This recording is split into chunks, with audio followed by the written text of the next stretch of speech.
Assalamualaikum warahmatullahi wabarakatuh. Perkenalkan, nama saya Muhammad Burhanuddin dari Politeknik Negeri Semarang, program studi Perbankan Syariah. Di sini saya akan menjelaskan mengenai pentingnya zakat sesuai sasaran. Zakat sendiri berasal dari bahasa Arab yang memiliki arti suci dan tumbuh.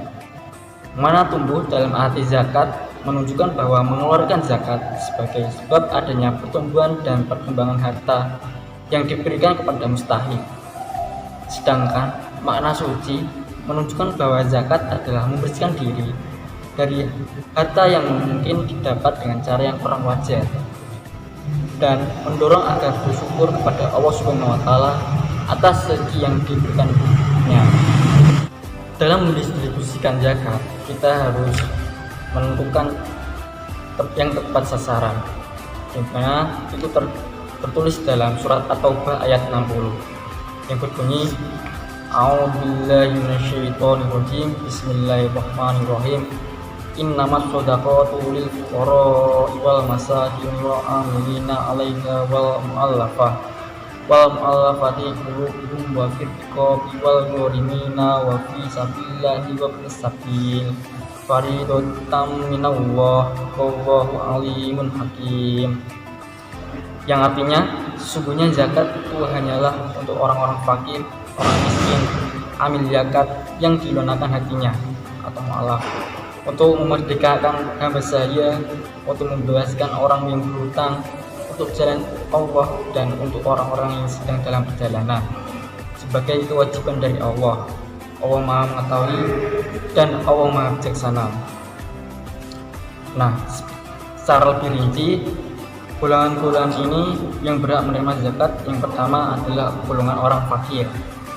Menurut Imam Syafi'i, orang yang punya harta, orang fakir adalah orang yang punya harta dan mata pencarian yang tidak mencukupi dan tidak meminta-minta. Golongan ini tidak memiliki atau sulit mencukupi kebutuhan pokok hariannya dan sudah sepatutnya mendapatkan bantuan untuk kita semua. Yang kedua adalah golongan miskin. Menurut Syafi'i, miskin adalah orang yang punya harta atau mata pencarian tetapi belum mencukupi kebutuhan sehingga meminta-minta merendahkan harga diri. Yang ketiga, orang yang menjadi amil zakat, yaitu orang yang ditugaskan untuk mengumpulkan, mengurus, dan menyimpan harta zakat itu, baik mereka yang bertugas mengumpulkan atau menyimpan harta zakat sebagai bendahara maupun selaku pengatur administrasi pembukuan, baik mengenai penerimaan maupun pembagian penyaluran. Golongan amil ini menerima pembagian zakat sebagai imbalan pekerjaan mereka. Disebut dalam riwayat Ibnu As-Sadi Al-Maliki berkata, Umar mengangkat aku selaku petugas pengumpul zakat setelah selesai dan aku serahkan kepada zakat yang dikumpul.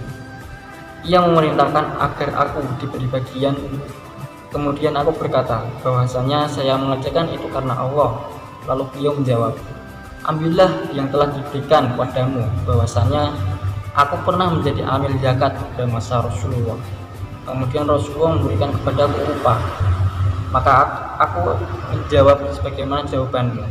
Maka berkata Rasulullah padaku, ambillah. Apabila kamu diberikan sesuatu tanpa kamu minta, maka makanlah, terimalah, dan bersedekahlah. Riwayat Ahmad, Al-Bukhari, dan Muslim.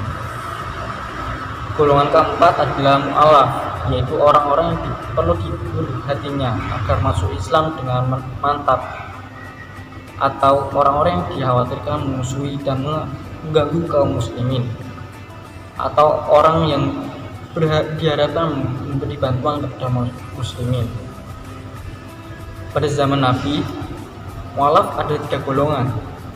Golongan yang pertama adalah golongan orang-orang kafir yang berpengaruh dan diharapkan masuk Islam, sebagaimana perlakuan Nabi Muhammad terhadap Safwan bin Umayyah pada ketika penampilan kota Mekah.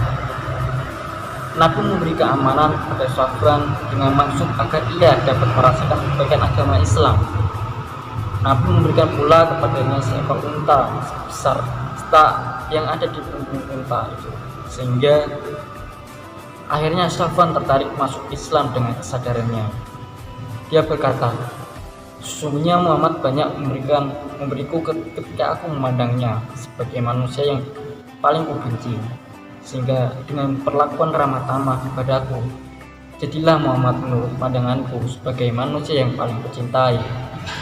Demikianlah Safwan akhirnya menjadi orang-orang Islam yang baik. Golongan yang kedua, golongan orang-orang kafir yang miskin kemudian masuk Islam sampai imannya mantap.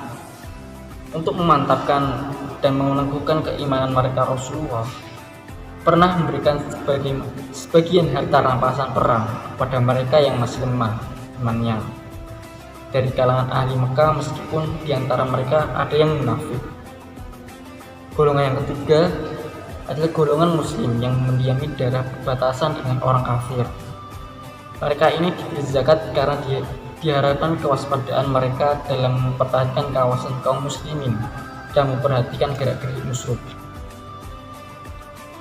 Kemudian golongan kaum kelima adalah untuk membebaskan perbudakan.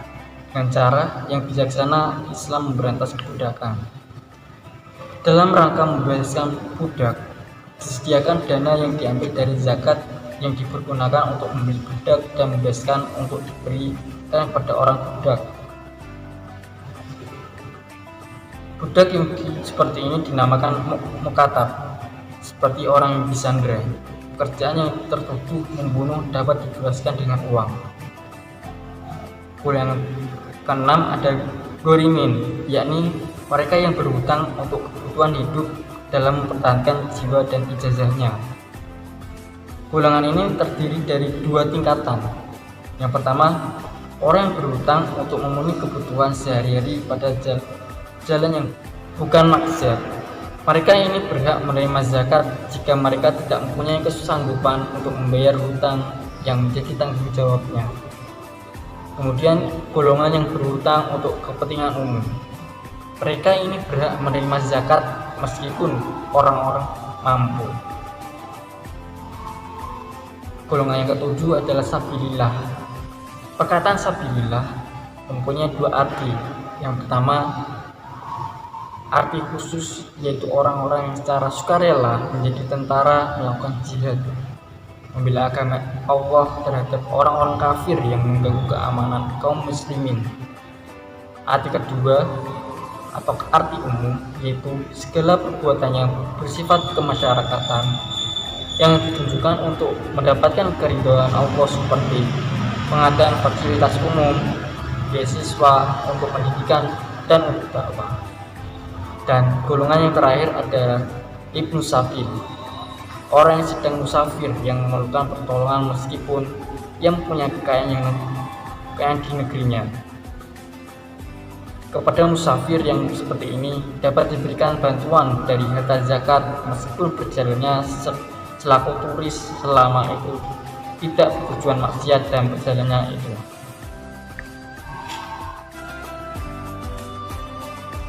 Pertanyaannya adalah kita sebagai kaum muslimin harus peka terhadap masyarakat luas di sekitar kita yang membutuhkan, terutama di lingkungan yang terdekat seperti keluarga, tetangga,